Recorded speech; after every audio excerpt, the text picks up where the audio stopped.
అర్జునుడికి మరణాంతరం జీవికి లభించే గతి, బ్రహ్మం, కర్మ, ఆధ్యాత్మం వంటి సూక్ష్మ విషయాలపై స్పష్టతనిస్తాడు. చివరి క్షణంలో భగవంతుని స్మరించడం యొక్క ప్రాముఖ్యతను మరియు ఆత్మకు మోక్షం ఎలా లభిస్తుందో వివరిస్తాడు. మరి ఈ అద్భుతమైన జ్ఞానం యొక్క రహస్యాలను తెలుసుకునే ముందు మా ఛానల్ లైక్ చేసి సబ్స్క్రైబ్ చేసుకోవడం మర్చిపోవద్దు. సరే, ఇక మొదలు పెడదామా? అర్జునుడి ప్రశ్నలు, శ్రీకృష్ణుడి సమాధానాలు.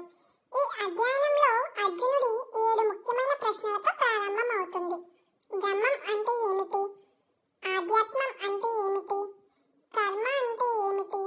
ఆదిభూతం అంటే ఏమిటి? ఆదిదైవం అంటే ఎవరు? ఆది అజ్ఞం అంటే ఎవరు? మరణ సమయంలో నిన్ను ఎలా తెలుసుకోవాలి?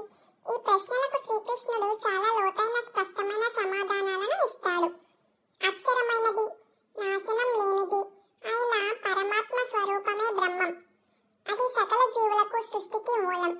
జీవుడి యొక్క స్వభావం అంటే ప్రతి జీవులోని ఆత్మయే ఆధ్యాత్మ.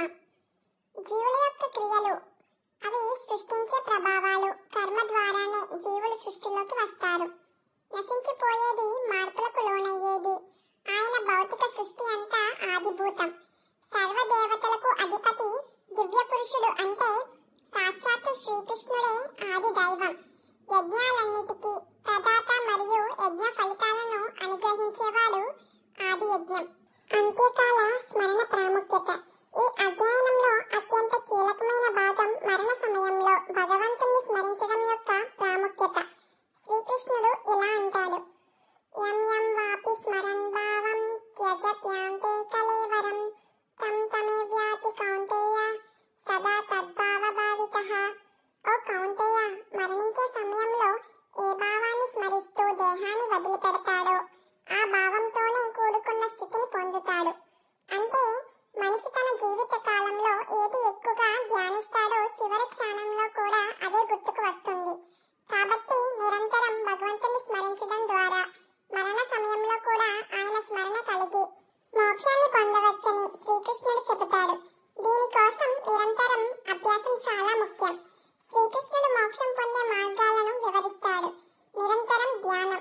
మనసును పూర్తిగా భగవంతునిపై లగ్నం చేసి నిరంతరం ధ్యానించడం ద్వారా పరమాత్మను చేరుకోవచ్చు. అక్షర బ్రహ్మ ధ్యానం.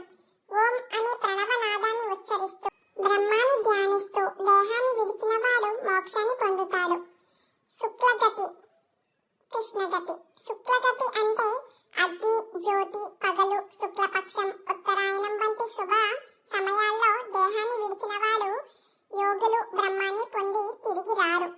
కృష్ణగతి అంటే చీకటి మార్గం. పొగ, రాత్రి, కృష్ణపక్షం, దక్షిణాయనం వంటి సమయాల్లో దేహాన్ని విడిచిన యోగులు తిరిగి జనన మరణ చక్రంలోకి వస్తారు.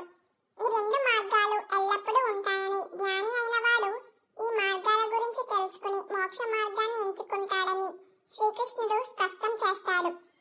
కాబట్టి భగవద్గీత 8వ అధ్యాయం అక్షర బ్రహ్మ యోగం మనకు మరణాంతర స్థితి, బ్రహ్మం, కర్మ వంటి గూఢ విషయాలపై స్పష్టతనిస్తుంది. ముఖ్యంగా మరణ సమయంలో భగవంతుని స్మరించడం యొక్క ప్రాముఖ్యతను నొక్కి చెబుతుంది. నిరంతరం భక్తి, ధ్యానం ద్వారానే పరమాత్మను చేరుకొని మోక్షాన్ని పొందవచ్చని ఈ అధ్యయనం యొక్క ముఖ్య సందేశం.